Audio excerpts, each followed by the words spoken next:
Bien, ¿y usted cómo está? Bien, todavía no llego a la casa, pero bien, vamos llegando. Ay, ya, qué bueno. Entonces, de a poquito, de a poquito. Ya, vamos a comenzar. Bueno, va a escuchar mientras llega, ¿cierto? Yo voy a ir, igual estoy grabando la clase, ¿ya? Ok. Entonces, estoy grabando y compartiendo. Súper. Ya. ¿Qué vamos a ver hoy día? ¿Qué vamos a aprender? Bueno, vamos a hablar del átomo, ¿ya? Y la estructura de los átomos. Vamos a hablar de teoría atómica, moléculas y compuestos, número de Avogadro y masa molar. Eh, bueno, nosotros la clase anterior dijimos que la materia es todo aquello que ocupa espacio y tiene masa, ¿ya? Y además clasificamos la materia en elementos, compuestos, sustancias y mezclas. Pero ¿por qué se compone la materia? ¿Cuál es la composición o la constitución de la materia? Bueno, específicamente los átomos. ¿Y qué es el átomo y cómo se define el átomo? El átomo es la unidad básica elemental de la materia. El átomo es una partícula tan pequeña que no es visible, ¿cierto? Para a nuestra, a nuestro ojo humano, ¿cierto? Y el átomo contiene varias partículas, de las cuales son las más conocidas, los protones, los neutrones y los electrones. Existen otras, ¿ya? Pero serían subpartículas, ¿ya? Que están contenidas dentro de otras. Nos vamos a quedar, ¿cierto?, con los protones, que son partículas que tienen carga positiva, los neutrones, que son partículas sin carga, son neutras, según, de hecho, por su nombre, ¿cierto? Y los electrones son partículas que tienen carga negativa. El átomo se representa por una circunferencia donde en medio de este círculo, ¿cierto?, existe un núcleo. Y en ese núcleo se encuentran ubicados los protones y los neutrones. Alrededor de este núcleo giran libremente los electrones, aquellas partículas que tienen carga negativa. Entonces aquí tenemos el núcleo, en el núcleo están los protones, los neutrones y alrededor de este núcleo están los electrones que giran, ¿cierto? Constantemente.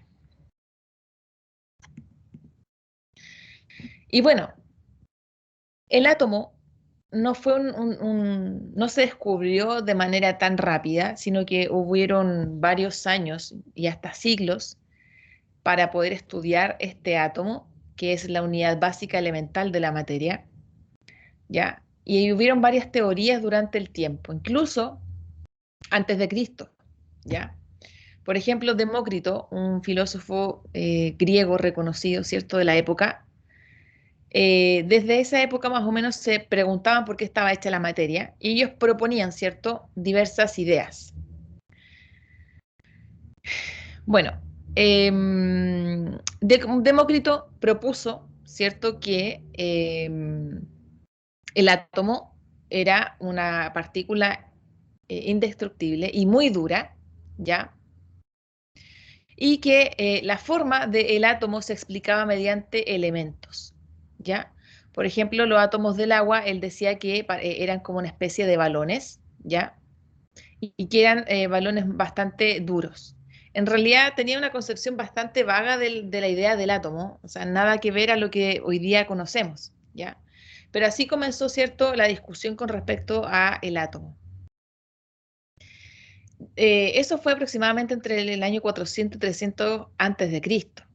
Imaginemos que después de Cristo, ¿cierto?, el año cero, comienza la nueva era y después de 17 siglos, ya aproximadamente después de 1800 años, surgió una nueva idea con respecto a la teoría del átomo, ¿cierto?, a lo que es el átomo, gracias a John Dalton, ¿ya?, que en el año 1803 él propuso, ¿cierto?, de que el átomo era una esfera indivisible y sólida y que no podía ser destruida.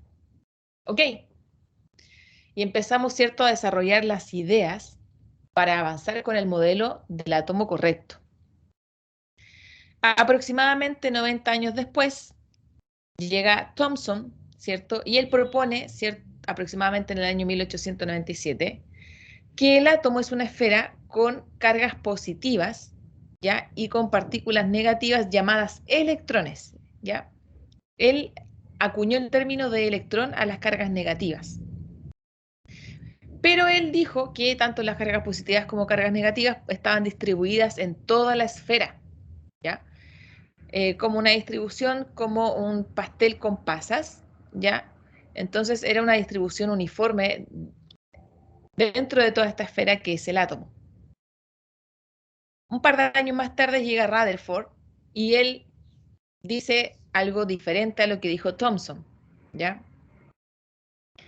Porque Rutherford descubrió que las cargas positivas del átomo estaban ubicadas en el centro de esta esfera, es decir, en un núcleo, en una parte central, ¿ya? Y que las cargas negativas estaban alrededor de este núcleo. ¿Cómo se llegaban a estas ideas? Bueno, pueden leer en el libro Chang las experiencias que llevaron a determinar todos estos descubrimientos. Ya Rutherford hizo sus experimentos, Thomson también, menos Demócrito porque Demócrito solo filosofaba. Bueno, después de Rutherford llega Niels Bohr, ya en el siglo XX, en el año 1913. Yo diría que no estamos tan alejados de la época de Niels Bohr, ¿ya? Y él propuso de que los electrones giraban alrededor del núcleo eh, en una ubicación bastante específica y esto le llamó órbita. Los electrones giraban, ¿cierto? Formando órbitas circulares alrededor del núcleo. Similar, ¿cierto? A como los planetas orbitaban alrededor del Sol. Y finalmente, ¿cierto? Después de esta propuesta de Niels Bohr, aproximadamente en el año 1926 y hasta ahora, Schrödinger propuso un modelo distinto. Si bien es cierto, sigue la idea de que el átomo tiene un núcleo donde están ubicados los protones y los neutrones. Él dice que los electrones están ubicados en un espacio alrededor del núcleo llamado orbital. No órbita, como dijo Bohr, sino que orbital. Y define el orbital como la probabilidad de encontrar un electrón. ¿Ya? Es como un espacio-tiempo, por así decirlo, que no está ubicado de manera fija, sino que es una probabilidad de encontrar un electrón y así define al orbital Schrödinger. ¿Ya?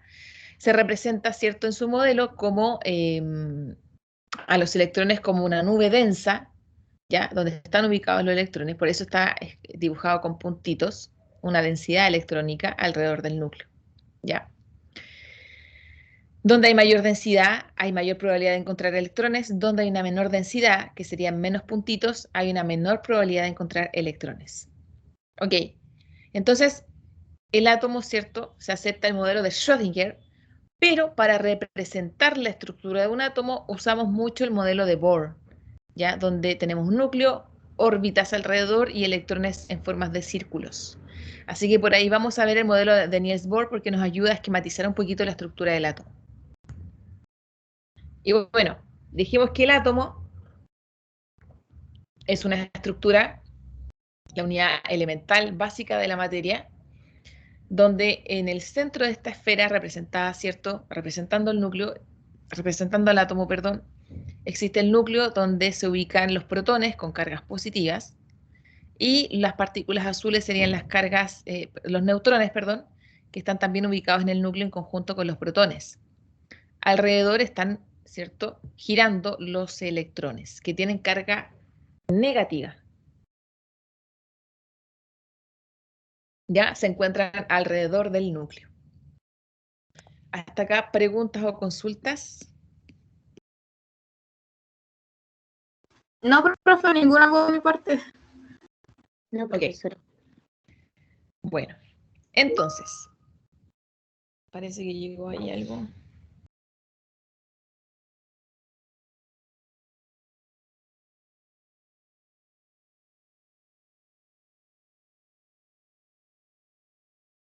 Ya. Era Brian respondiendo al chat. Bueno. Vamos a hablar de la estructura del átomo. Y es importante, chiquillos, hablar de la tabla periódica, porque en la tabla periódica se encuentran todos los elementos, ¿ya? Que son finalmente los átomos mismos, pero de distinta especie, por así decirlo. tenemos átomos del elemento hierro, tenemos átomos del elemento oxígeno, tenemos átomos del elemento carbono, del elemento calcio, del elemento cobre y así sucesivamente. Vamos a destacar y elegir al oro, ¿ya? Porque en la tabla periódica aparece información de cada elemento químico. Y vamos a hablar de algunas cosas nomás, no de todo, más adelante vamos a hablar de más propiedades de los elementos químicos. Pero nos vamos a enfocar en 4 parámetros, ¿ya? En el nombre del elemento, por ejemplo, el nombre es oro, en el símbolo, que es AU, para el oro, así se simboliza el oro, el número atómico, ya que está aquí arriba, va a depender de la tabla periódica, puede estar arriba, puede estar abajo. Lo importante para hacer distinción entre el número atómico y la masa atómica es que el número atómico, chicos, es un número entero, no tiene comas. Las masas atómicas generalmente son números decimales, ¿ya? Ahora, la particularidad del número atómico, quiero que escuchen bien esta analogía. El número atómico es el número identificador de cada elemento químico, es como el root, ¿ya? Cada persona acá en Chile tiene su root y no es un número que se repite, ¿cierto? Ok, lo mismo pasa con los elementos químicos. El número atómico es el root de cada elemento. Por lo tanto, el root para el oro es el número 79, ¿ya? Y la masa atómica es la masa relativa, ¿cierto? Que da cuenta de la suma de protones y neutrones que tiene el átomo. Lo vamos a ver con más detalle. Bueno, aquí tenemos el oro, ¿ya? Y aquí tenemos la definición.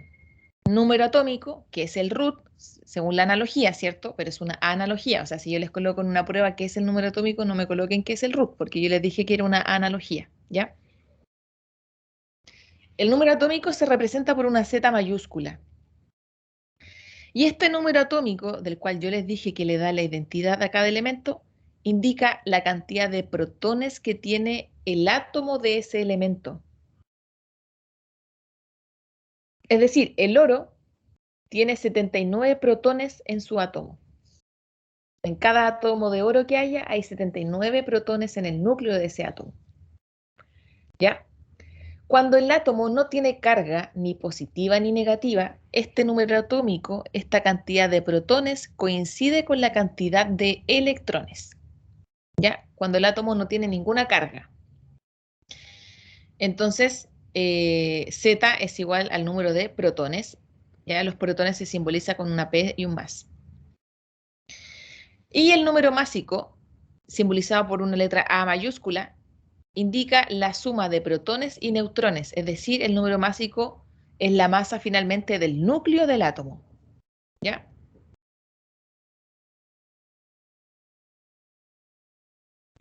Eso es en simples palabras.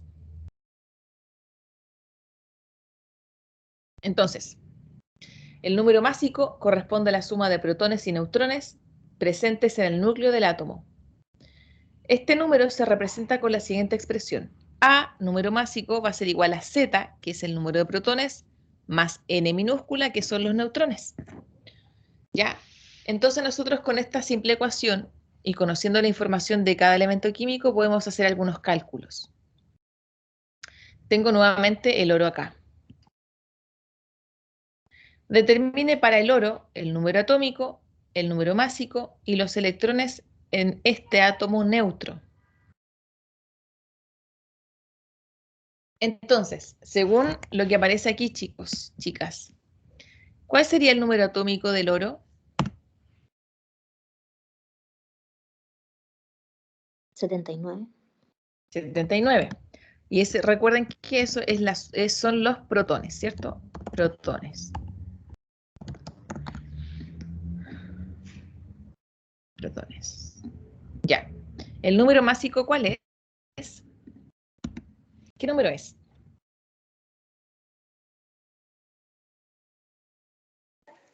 196.9. 196,9, claro. Y eso indica la suma de protones y neutrones que tiene en el núcleo de este átomo, ¿cierto? Los que están ubicados en el núcleo. Ahora, si nosotros tenemos 79 protones y si la suma de protones y neutrones es 196,9, ¿cuántos neutrones tenemos entonces, chiquillos?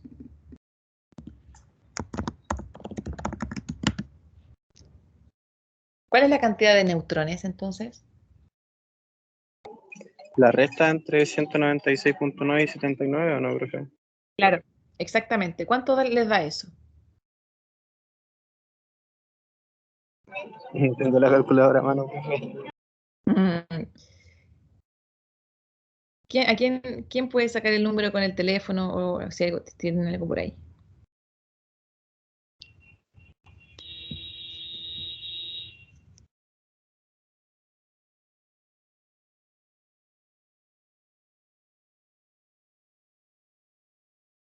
Sí. 117.9.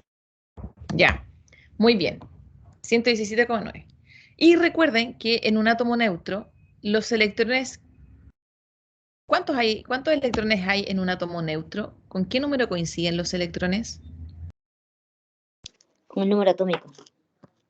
Exacto, con los protones. Entonces, si el átomo está neutro, es decir, no tiene carga ni positiva ni negativa, porque más adelante vamos a ver que pueden adquirir carga, si es neutro, coincide con la cantidad de protones. Muy bien, chicos. Entonces, yo acá les traje lo mismo, pero para distintos elementos químicos. Vamos a rellenar esta tabla, ¿ya? Con helio, aluminio, carbono y oxígeno. Vamos a hacer dos y ustedes después trabajan el carbono y el oxígeno. Entonces, rellenemos esta tabla. Comenzamos con el helio. ¿Cuál es el elemento? Helio. Escribimos el nombre. El símbolo, chicos, HE. HE. Muy bien. Y si tiene dos letras, siempre el primero es mayúscula y el segundo es minúscula. Número atómico del helio. 2. 2. Es 2. Muy bien, es 2. De hecho, el número atómico generalmente es más pequeño que el número másico, ¿ya? Por si acaso. Ya. Número másico del helio. 4. 4. 4. Recuerden que siempre el número másico, si no es decimal, va a ser más grande que el número atómico, porque el número másico es la suma de protones y neutrones. Tiene que ser mayor el número másico a este, ¿cierto? Al número atómico, ¿ya? Ya, ¿cuántos protones tiene el helio?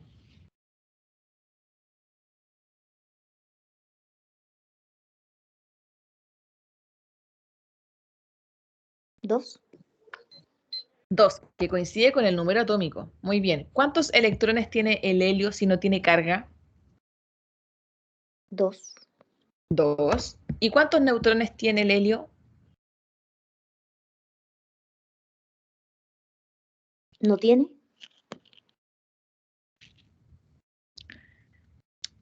¿Cómo podemos sacar los neutrones?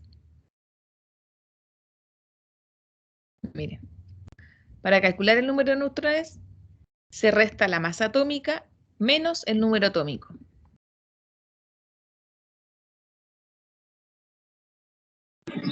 2. Así. 4 menos 2 es 2. Muy bien. Ya. Vamos con el segundo, aluminio. Símbolo químico. AL. AL. Al. Número atómico. 13. 13, muy bien. Número másico. 27. 27, muy bien. Protones. ¿Cuántos protones tiene el aluminio? 13. 13, porque es lo mismo que el número atómico. Muy bien. ¿Cuántos electrones si el átomo está neutro, no tiene carga? 13. ¿O no? Sí, coincide con la cantidad de protones. Muy bien. ¿Y cuántos neutrones tiene?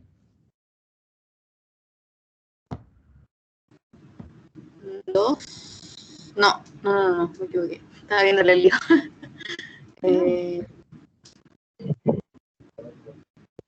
14. 14. 14, muy bien. Al 27, Está bien. el número másico, restamos los protones y nos quedan los neutrones 14. Muy bien. Y así, chicos, ustedes pueden trabajar, ¿cierto? Y hacer la distinción de esto mismo. ¿Alguien quiere hacer el carbono? ¿Solito? ¿Sola? Yo, profe, pero no sé si Ya. se escucha bien porque voy en la calle. ¿Ya sí se escucha? Dale. El elemento carbono, el símbolo ¿Ya? químico C, ¿Ya? el número atómico 6, ¿Ya? Muy bien. el número másico 12, ¿Ya? la cantidad de protones 6, Ujú. electrones 6 Sí. y neutrones 6. Muy bien. Profe, Dígame. consulta, cuando tienen, porque por ejemplo, dice que no tiene, por ejemplo, ningún tipo de carga, que es neutra, Sí. pero cuando tiene Sí. algún tipo de carga es cuando en el numerito de arriba se le agrega un más. No, a ningún número se le agrega un más, solo al símbolo químico. Al símbolo químico se le agrega un más o un menos. Y ahí tú sabes si está con carga o no, pero a ningún número, o sea, ni al número atómico ni al número másico. Yo eso lo traje y lo vamos a ver cómo se ve aquí, ¿ya? Porque vamos a trabajar con eso también, ¿ya? Para que lo vean. Ya. Y el oxígeno, para hacer la tarea completa ahora, aparte de Brian o Matías, quien iba caminando ahí, Yo lo hago, Miss. ya, vamos.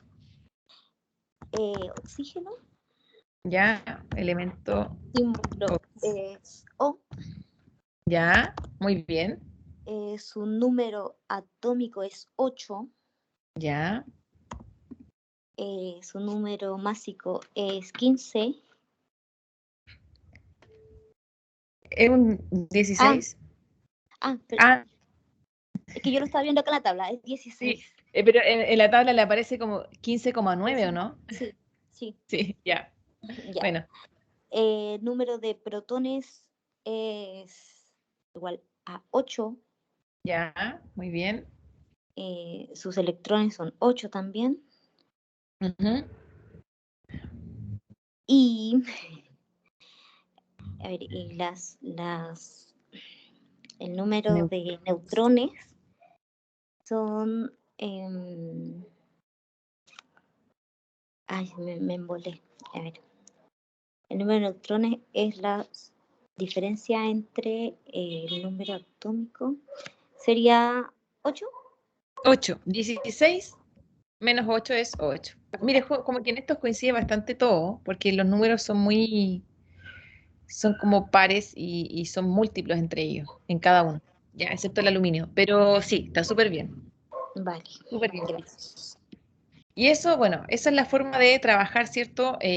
Cuantabilizar protones, electrones, neutrones en un átomo neutro. Vamos a ver más adelante que cuando tienen carga cambia un poquito eso, ¿ya? Pero bueno, aquí tenemos, ¿cierto? Nuevamente la estructura del átomo, tenemos dónde están los electrones ubicados, protones, neutrones. Fíjense que aquí están los protones, que es un 17, y con los neutrones 18 suman el A, que es la masa atómica, 35. Tienen la simbología, y aquí tienen la carga respectiva y la ubicación de cada partícula del átomo. ¿Ya? Volvemos a mostrar esto para recordar.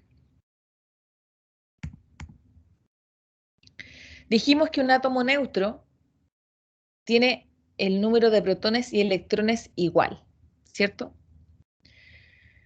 Pero cuando estos átomos pierden o ganan electrones, quedan con carga.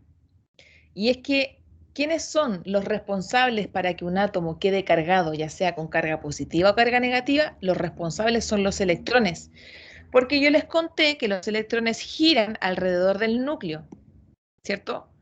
Giran constantemente, pero a veces también se quieren ir, pues, quieren dejar al átomo botado y se van. Y esa deficiencia de electrones genera que el átomo quede con una carga. O puede pasar también que a un electrón de la otra esquina se le antoje llegar al átomo, a este átomo, y se sume a los electrones que ya están girando de antes. ¿Ya? Entonces, cuando un átomo queda con carga positiva, un átomo queda con carga positiva cuando pierde un electrón, cuando se le va un electrón. ¿Ya? Recuerden que un átomo neutro, la cantidad de protones y electrones es la misma. Si se van electrones, hay un déficit de electrones y queda la balanza cargada, como que la balanza queda en favor de los protones, de la carga positiva que tienen.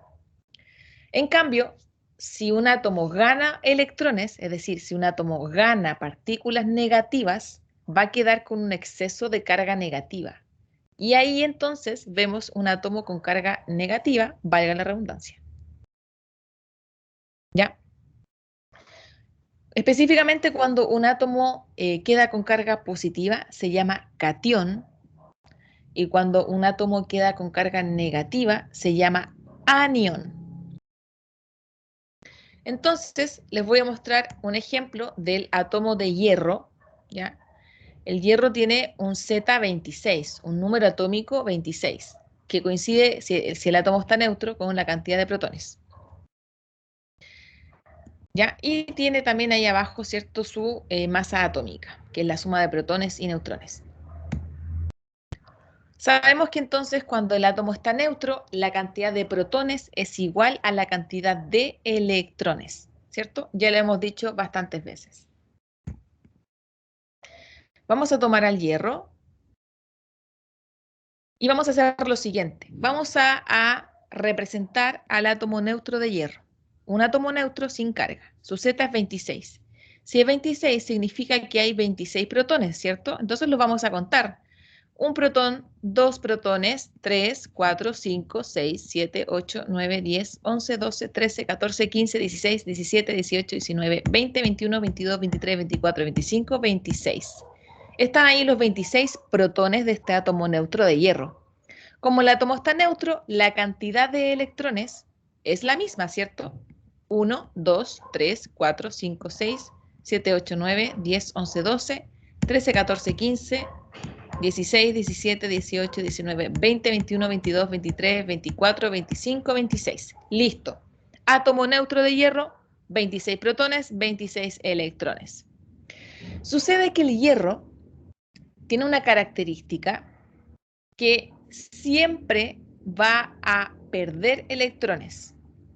Hay otros elementos químicos que la tendencia es que ganen o que reciban electrones. Yo les cuento que el hierro tiene la característica de perder electrones, ¿ya? Nunca va a ganar. De hecho, todos los elementos químicos de la tabla periódica que son metales en la naturaleza, ¿cierto? O que los podemos encontrar como metales, siempre la tendencia de ellos es a perder electrones. Entonces, si pierde electrones, queda como catión, ¿cierto? Dijimos que aquellas especies que pierden electrones y que quedan con carga positiva se les llama catión. Vamos a hablar del catión hierro 2+, por eso hay dos signos positivos ahí. Se puede representar con dos signos más o con un número 2 y un más al lado, ¿ya? El hierro 2+. Ok. Mantiene su Z, mantiene su número de protones, porque los protones no se mueven del núcleo. Entonces, fíjense que yo aquí les traje lo siguiente. Tengo cargas positivas, los protones 26. ¿Y por qué quedo con carga positiva el hierro? ¿Por qué pasó de un hierro neutro a un hierro 2+? Porque perdió 2 electrones. Miren, tengo 26 protones y si perdió 2 electrones, quedó con 24 electrones. Entonces, si yo hago la coincidencia entre protón y electrón, por eso estoy tachando en parejas, miren, perdió 2 electrones, ¿cierto? Y me quedo con 2 cargas positivas en exceso. ¿Se entiende la idea, chicos? ¿Me expliqué bien? Sí, profe, se entiende. Ya, ok. ¿Qué pasaría si tenemos otro átomo que gane electrones, que tenga carga negativa? Vamos a tener exceso de electrones y por eso está con carga negativa. Si la especie está con carga positiva es porque tiene un déficit de electrones. Ya, aquí faltan electrones. ¿Ok? Ya no coinciden las cantidades como en un átomo neutro. Entonces, aquí yo les traje los elementos más comunes que se cargan según si son cationes o aniones. Yo les conté que los elementos de la tabla periódica, algunos tienen tendencia a perder electrones, y otro es tendencia a ganar, ¿ya? Por ejemplo, el elemento sodio siempre va a perder electrón, siempre pierde uno solamente, por eso lo vamos a ver siempre con una carga positiva. Y se le llama ion sodio o cation sodio. El potasio también siempre va a perder un electrón solamente en su vida, en toda su vida solo siempre va a perder un electrón. Se llama ion potasio. Pero si tiene carga positiva, recuerden que se llama cation. ¿Ya? El magnesio siempre va a perder solo 2 electrones en su vida, ¿ya? Y el aluminio siempre va a perder en su vida 3 electrones, por eso va a quedar con carga positiva más 3. Y en esta tabla 2.3 yo les traigo una lista de cationes con sus nombres respectivos y los aniones. ¿Quiénes son los aniones? Estos elementos o átomos que ganan electrones, donde hay un exceso de electrones. ¿Ya? Aquí les traje una definición, ¿cierto?, de ion. El ion es una partícula que puede estar con carga positiva o negativa. Si queremos especificar más la carga, hablamos de cation cuando queda con carga positiva y hablamos de anión cuando queda con carga negativa. ¿Ya? ¿Alguna duda o consulta? No, profe. Ok.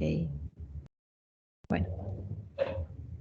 Esta lista es importante porque más adelante igual vamos a hablar de ella cuando tengamos que formular compuestos químicos. Miren el cobre. Ustedes, hablemos más de minería. A ver.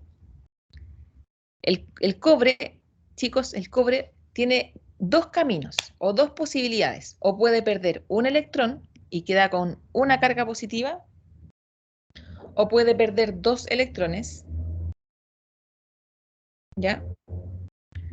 O puede perder 2 electrones y queda con carga 2 más porque perdió 2 electrones. Hay un déficit de 2 electrones.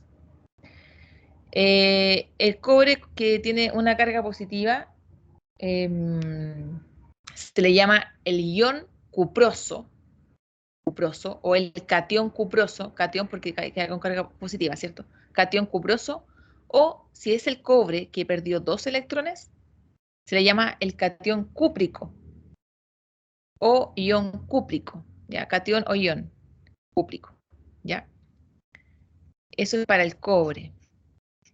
El hierro, miren el hierro también tiene dos posibilidades, o puede perder 2 electrones, y aquí está el 2 más del que yo les hablaba, o puede perder 3 electrones. Si pierde 2, se llama el ion ferroso, o si pierde 3, se le llama el férrico, ion férrico, ¿ya? Entonces ahí tienen sus nombres. Miren. Bueno, eso es nomás, ya.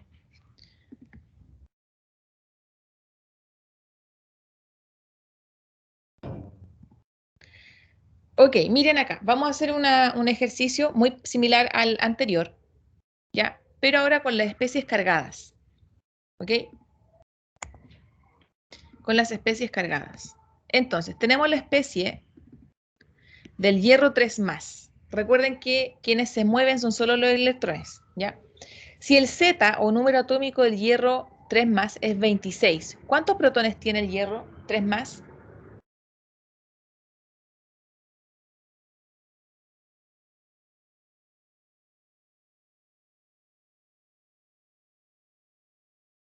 ¿29?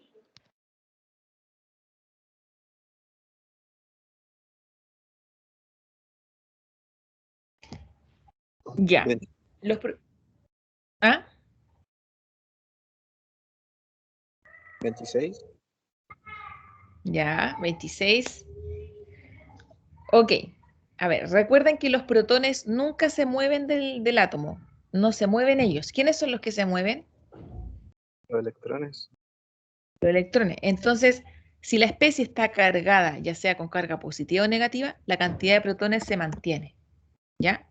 Es la misma, porque estos protones están en el núcleo del átomo. No salen del núcleo los protones, se quedan ahí. ¿Quiénes se mueven? Los electrones. Entonces, la premisa es la siguiente. Si en un átomo neutro de hierro, la cantidad de protones es la misma que de electrones, ¿cierto? 26 y 26. ¿Qué pasa si el hierro tiene un exceso de carga positiva? 3+. ¿Qué pasó con los electrones? ¿Se fueron o llegaron electrones al átomo de hierro? Se fueron.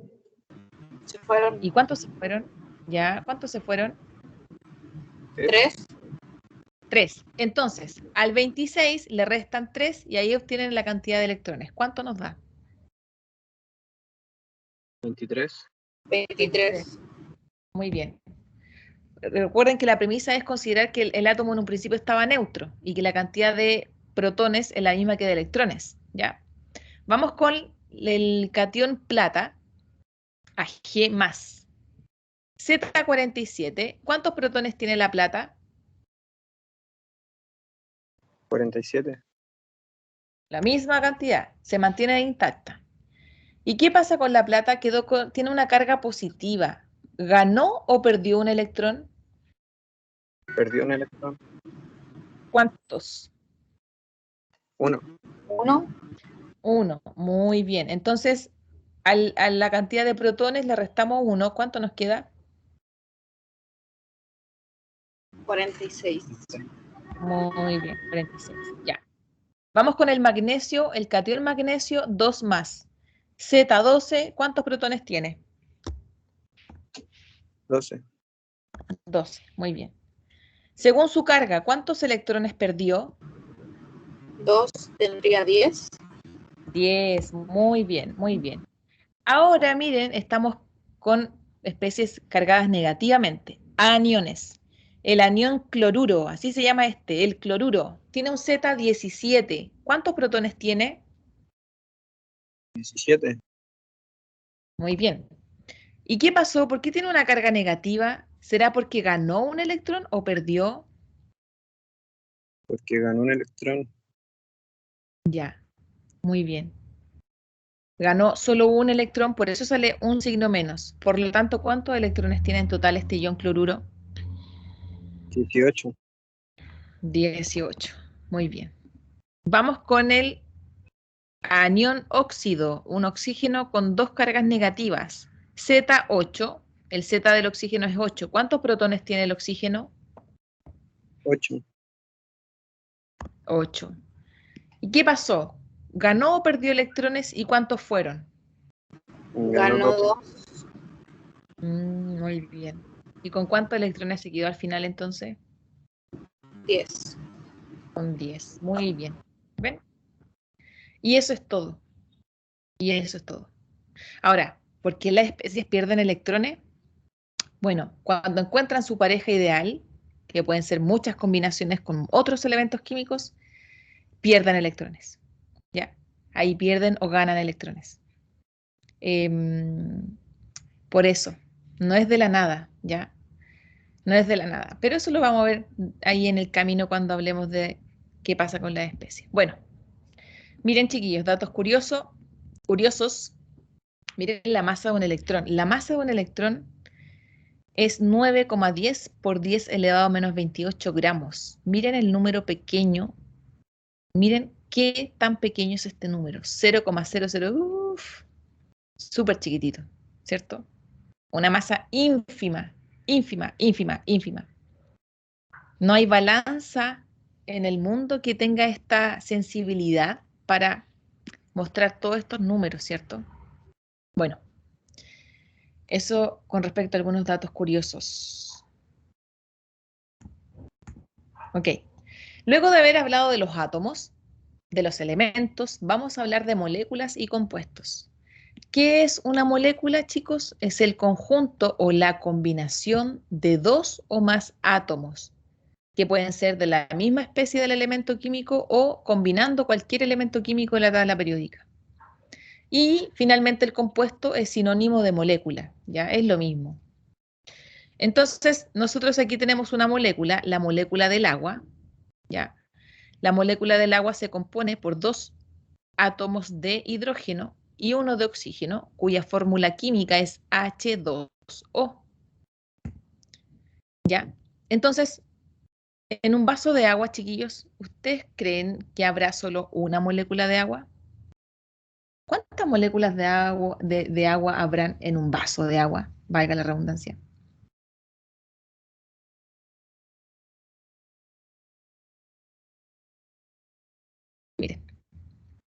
tenemos un vaso de agua y ese vaso de agua está lleno de estas moléculas. Muchas, muchas, muchas, muchas. Aquí trato de representar eso, ¿cierto? Hay muchísimas, está llenísimo. Yo creo que hay millones y millones de moléculas de agua. ¿Ya? Por ejemplo, el azúcar. Esta es la molécula, en realidad una molécula súper grande, la molécula del azúcar, ¿ya? Que son 2 monosacáridos unidos. Esto se repite constantemente en toda la cantidad de azúcar que ustedes tengan. O sea, no existe solo una estructura o una molécula en todo un kilo de azúcar, ¿no? Sino que son millones y millones de estas moléculas unidas que conforman el azúcar, ese cristal, ¿ya? Entonces, esa es la forma de poder aprender y visualizar a las moléculas y compuestos, ¿ya? Entonces, molécula es el conjunto o la combinación de 2 o más átomos y la molécula es sinónimo de compuesto. Hasta acá, chicos, ¿alguna pregunta que tengan? Profesora, Dígame. ¿podríamos decir que un granito de azúcar es una molécula? No, porque vamos a verla, bueno, yo les quiero, justamente se me ocurrió que me podían preguntar eso. En un granito de azúcar pueden haber miles de moléculas, muchas, o muchos átomos. ¿Y eso se puede calcular? Sí se puede calcular, sí se puede. De hecho, ahora mismo les iba a contar cómo se hace eso, pero vamos a empezar con una introducción con respecto a eso. Pero, por ejemplo, es como si yo le dijera, ¿en una gota de agua habrá solo una molécula? No, hay millones y millones de moléculas, ¿ya? En una gota de agua. En un granito de azúcar pueden haber millones y millones de esta misma molécula, ¿ya? Pero eso se puede calcular, ¿sí? Eso hay algunos cálculos que nos pueden ayudar a tener una idea de cuántas moléculas pueden haber, por ejemplo, en 2 gramos de azúcar, ¿ya? Eso sí se puede hacer. Y para eso les voy a contar lo siguiente. El número de Avogadro. Avogadro fue un físico italiano, físico químico italiano, ya que vivió en el siglo XVI-XVII. A ver, déjenme ubicarme bien con los siglos porque siempre tengo esa confusión.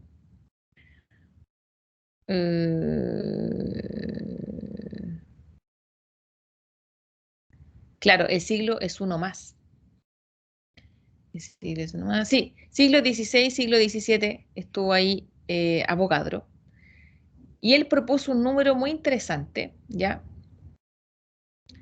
Un número bastante interesante.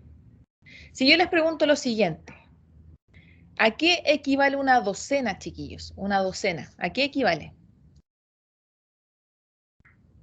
A 2 unidades. 12 unidades de cualquier cosa, 12 manzanas, 12 plátanos, 12 sillas, ¿ya? Entonces, esa analogía nos sirve para entender este número de Avogadro, ¿ya? Porque un mol, ¿cierto? Un mol equivalen a 6,022 por 10 elevado a 23 partículas. Y este número anótenlo, apúntenlo, destáquenlo. Este es el número de Avogadro que da cuenta de la cantidad de partículas que hay en un mol. Análogamente, ¿cierto? A la docena. En una docena hay 12 de algo. En un mol hay 6,022 por 10 elevado a 23 partículas. ¿Y qué puede ser esto? Dentro de un mol pueden ser, átomos, iones o moléculas. Ahí uno va jugando de acuerdo a la aplicación que uno le da matemáticamente a este número, ¿ya? Bueno, él propuso este número que se usa hasta el día de hoy y no solamente tuvo contribución en este aspecto, más adelante vamos a ver que tuvo contribución en otras áreas, en el estudio de gases, por ejemplo, ¿ya? Y este número lo usamos mucho en química, muchísimo. De hecho, la mayoría del tiempo hablamos de moles. ¿Recuerdan que el otro día les dije que el mol era una cantidad química, que era una forma de medir la materia de manera indirecta? ¿Se acuerdan de eso? Bueno, aquí está el mol. ¿Ya? Aquí está el mol. Este número es bastante grande. Yo aquí lo anoté con notación científica, ¿ya? Pero tiene casi 23 ceros. Es más de 6 billones, mucho más, mucho más. Bueno, entonces vamos a hacer un ejercicio para hablar de estos moles, porque ya no vamos a hablar mucho de gramos ni de masa, sino que vamos a hablar de moles. Yo les pregunto lo siguiente. ¿Cuántos átomos de oro hay en 0,785 moles de este elemento? Fíjense que ya entramos al mundo microscópico, a este mundo, a este otro mundo, ¿cierto?, de la ciencia. Nosotros estamos acostumbrados a nuestro mundo real, al que observamos, pero imagínense ahora que están entrando a un mundo microscópico, a un mundo donde no todos pueden entrar o no todos saben llegar. Así como en la serie de Stranger Things existía, ¿cierto?, 2 dimensiones, ocurre algo similar ahora, ¿ya? Alejémonos del mundo real, alejémonos de la materia, midiéndola en masa, en gramos, ahora la vamos a cuantificar en moles, en átomos. Entonces, ¿cuál es la premisa para resolver este ejercicio? Proponer una regla de 3 con la referencia principal. Entendiendo, ¿cierto? Y definiendo que en un mol, según el número Avogadro, existen 6,022 por 10 elevado a 23 átomos. Aquí vamos a colocar átomos porque el ejercicio nos pregunta por átomos. Si el ejercicio nos preguntara por cuántas moléculas hay en un mol o en tantos moles, colocamos moléculas. Eso va variando de acuerdo al ejercicio. Si esta es nuestra referencia, entonces nos hacemos la pregunta. En 0,785 moles de oro, ¿cuántos átomos habrán? Y fíjense que esta regla de 3 es coherente porque en mi primera columna coloco moles y en la segunda coloco átomos. ¿Cómo entonces desarrollamos este ejercicio? ¿Alguien tiene alguna calculadora científica a mano?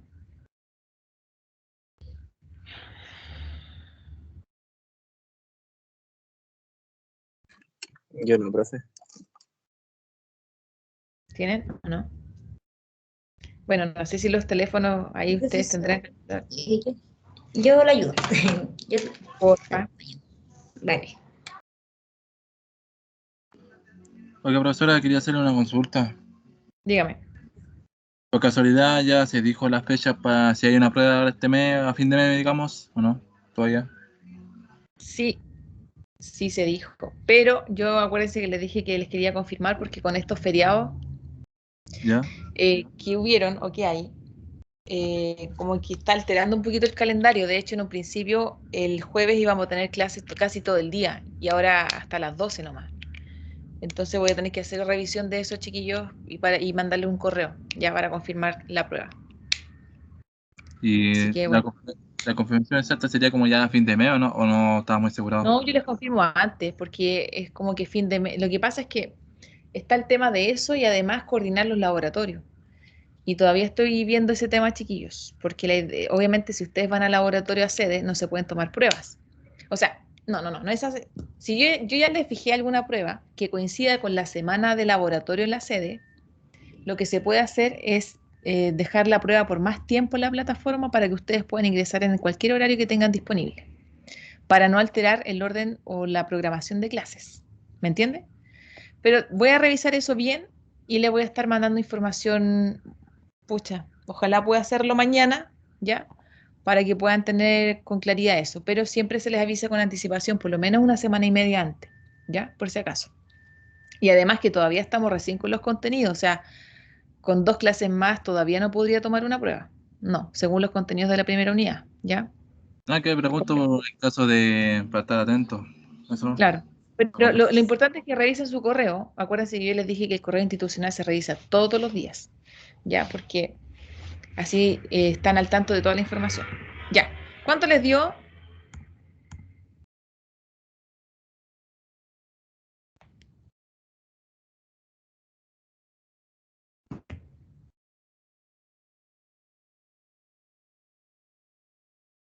¿O no? ¿Sí o no?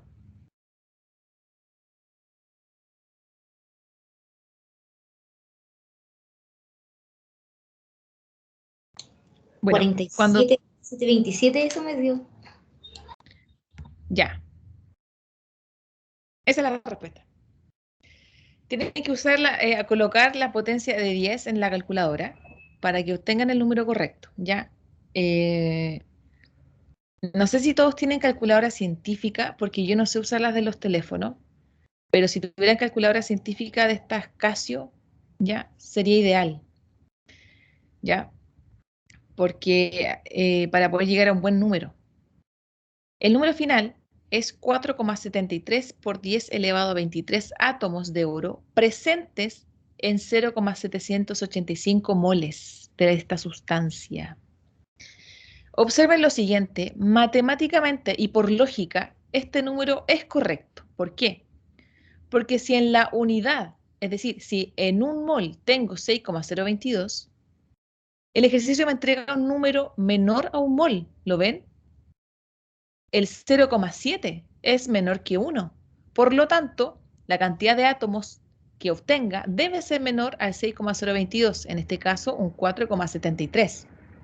Entonces, esa lógica apliquen, chicos, ¿ya? Para corroborar, ¿cierto?, si el resultado está correcto.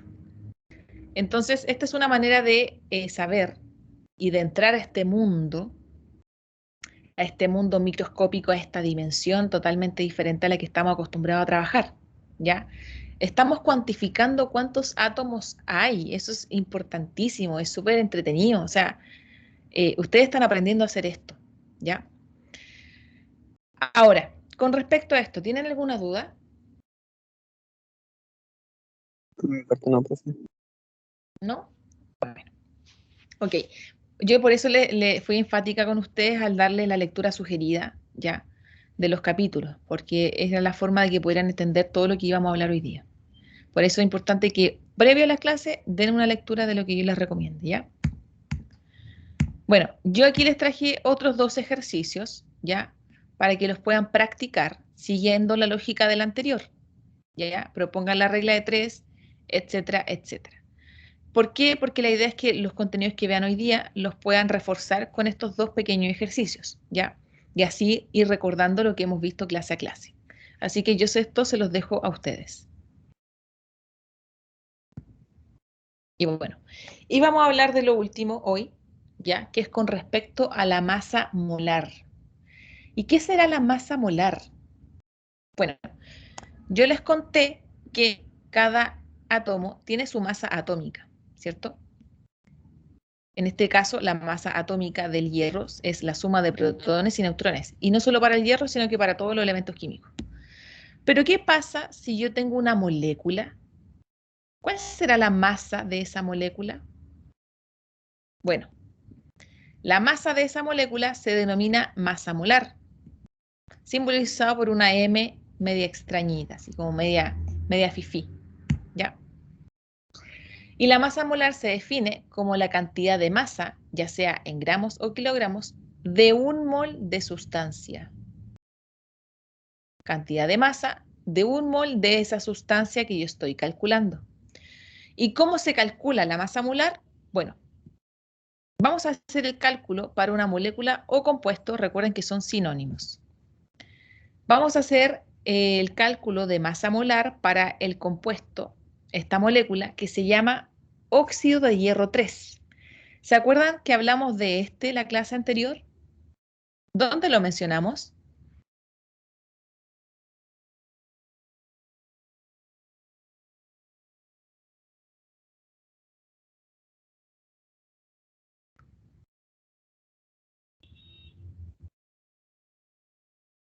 ¿Dónde encontramos óxido de hierro 3?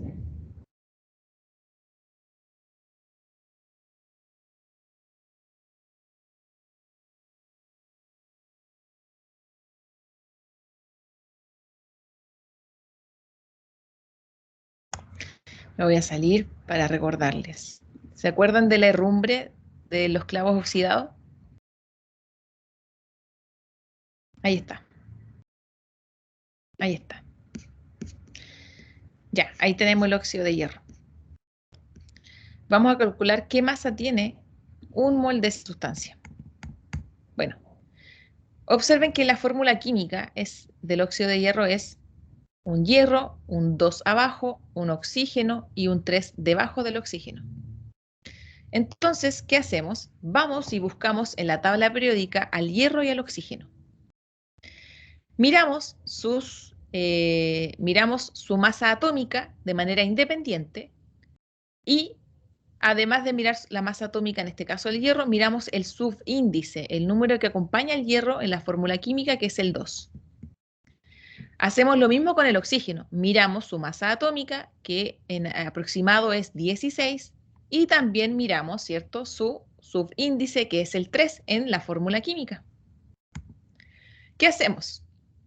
Multiplicamos para el hierro este 2 por el 55,8, lo aproximamos a 56, y le sumamos la multiplicación de 3 del oxígeno, este 3 multiplicado por el 16, que es su masa atómica. Al resolver todo esto, obtenemos finalmente la masa molar del óxido de hierro, que es 160 gramos per mol. ¿Qué significa esto? Significa lo siguiente, mucha atención, que un mol de este compuesto, ya recuerden que un mol equivalen a 6,022 por 10 elevado a 23 átomos o moléculas.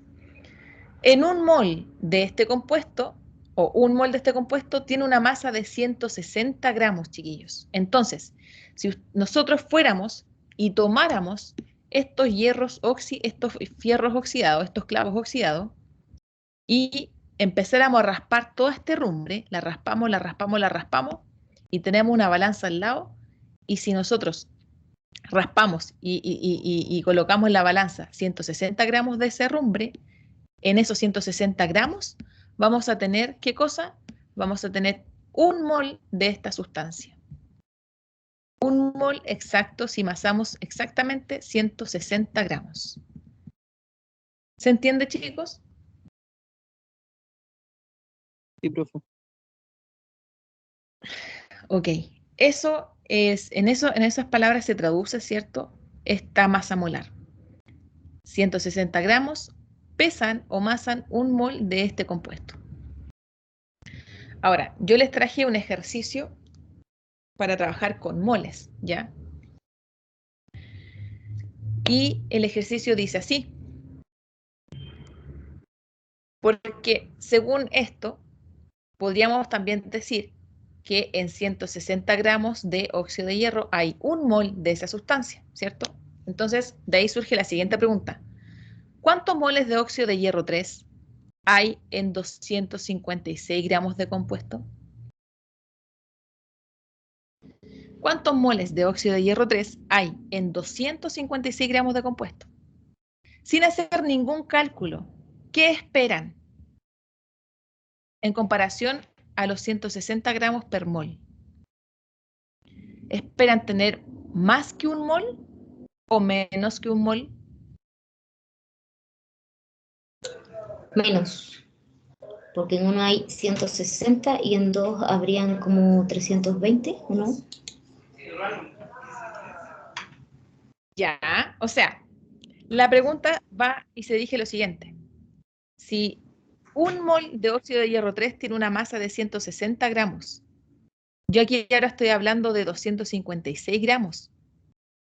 ¿Habrán más moles que un mol según este número o menos moles?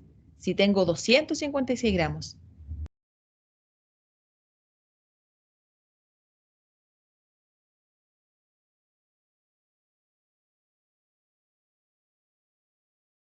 Profe, me enredé con la pregunta.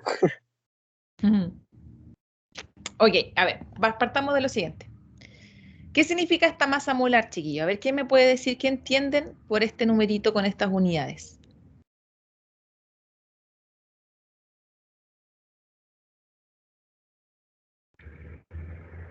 ¿Qué significa 160 gramos por cada mol o per mol? 160 gramos per mol.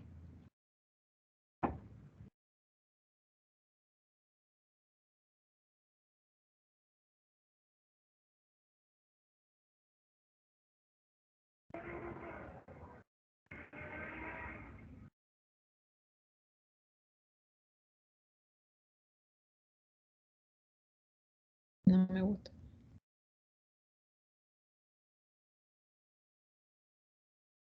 Que una molécula tiene 160 gramos. Claro, que un mol que un mol de este compuesto tiene una masa de 160 gramos. O también podemos decir que en 160 gramos de este mismo, solo de este compuesto, hay un mol, o encontramos un mol de sustancia hablando químicamente de ella. ¿Ya? Porque aquí estamos juntando como una dimensión física y una dimensión química. ¿Ya? Entonces, me preguntan por cuántos moles del mismo compuesto voy a tener en 256 gramos. El 256 es más grande que el 160, ¿cierto? Por lo tanto, ¿cuántos moles tendré? Espero tener más que un mol según esta masa molar del compuesto o menos que uno. Más. Más. Más que un mol, pero no alcanza a ser dos. Más que un mol. Más que un mol, claro, porque tengo más masa. Po. Si tengo más masa, tengo más moles, ¿o no? Entonces, hay una fórmula química, o sea, perdón, una fórmula matemática que me ayuda a trabajar para pasar de masa a moles o de moles a masa. ¿Ya? ¿Qué es esta? Los moles yo los obtengo dividiendo la masa, que está en gramos, por la masa molar. Divido la masa y la masa molar. Entonces, para obtener los moles, yo divido la masa de la pregunta. 256 gramos los divido, ¿cierto?, en la masa molar del compuesto, que son 160 gramos per mol. Se me van los gramos y finalmente obtengo que los moles que están contenidos o que son equivalentes a estos 256 gramos es 1,6 moles, mayor que 1. ¿Lo ven? Y ahí yo calculo cuántos moles de un compuesto hay en 256 gramos de esa herrumbre, de esta oxidación del clavo, de este compuesto. ¿Se entiende? Sí, profe, ahora yo entendí. Me están enredando con la pregunta. Ay, bueno, no, pero es importante que me digan, porque si quedan colgados, pucha, yo avanzo, ¿cierto? Como caballito de carrera, y no es la idea. No es la idea. Ya. Profesora, yo el tema de la fórmula y cómo lo calculó, eso no lo entendí, no lo escuché porque también el tema del internet se me pegó un poco. Ah, ya. Pero es que esta fórmula es una fórmula matemática donde tú solo reemplazas los datos que te dan para obtener los moles. O sea, los moles los puedes calcular dividiendo la masa con la masa molar del compuesto. Ahora, esta masa molar del compuesto se calcula previamente, ¿cierto? Como recién lo habíamos visto. Esto es aplicable para todas las moléculas o compuestos que ustedes encuentren, ¿ya? Entonces, si te preguntan por los moles de una sustancia y te dan el dato de la masa, porque tienen que dártelo, tú divides la masa con la masa molar de ese compuesto en cuestión y esa división, ¿cierto?, te da cuenta finalmente del resultado de la cantidad de moles. En este caso, 1,6 moles. Y eso es todo. ¿Ahora sí o no?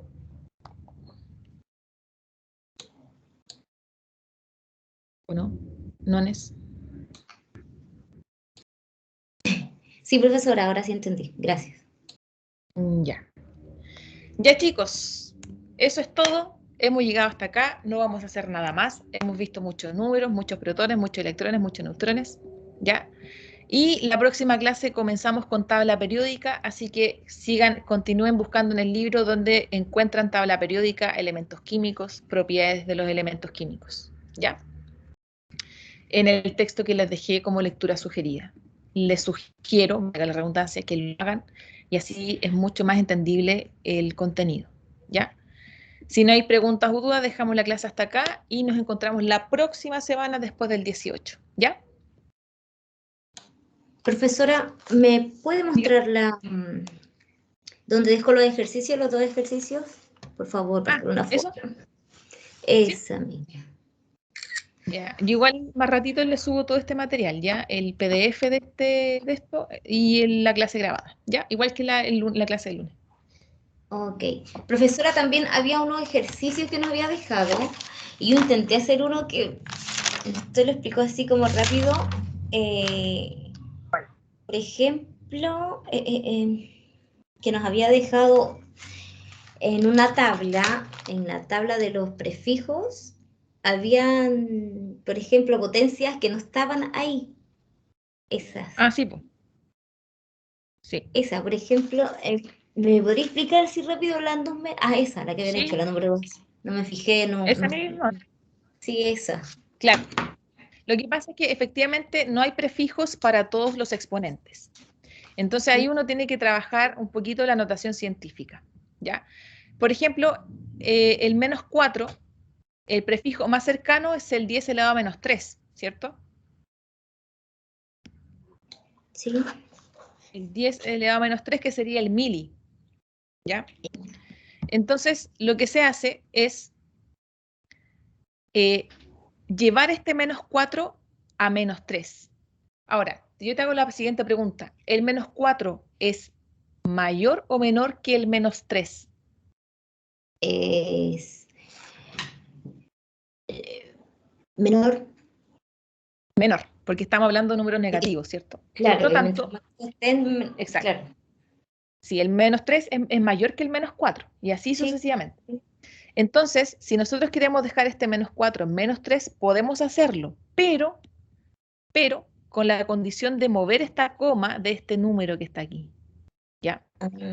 Entonces, si tú aumentas el exponente, es decir, si pasas de -4 a -3, la coma se corre hacia la izquierda, Claro. ¿ya? Sí. Y si tú quieres disminuir el exponente, es decir, en un caso distinto, quieres pasar este -4 a -5, la coma se corre hacia la derecha. Por lo tanto, si yo quiero dejar mi -4 en -3, porque en el -3 yo tengo el prefijo más cercano y que me conviene trabajar con ese, yo, claro, ¿puedo modificar el -4 a -3? Sí, pero yo corro mi coma un espacio si lo modifico en una unidad. ¿Se entiende? Sí, sí. Ya. Entonces, mantienes la unidad de litro, hiciste la modificación del exponente, modificaste aquí el número también, y ahora tú agregas el prefijo porque ya llegaste, ¿cierto?, a una potencia que tiene un prefijo definido. Claro. ¿Y qué haces? Reemplazas todo esto, ¿cierto?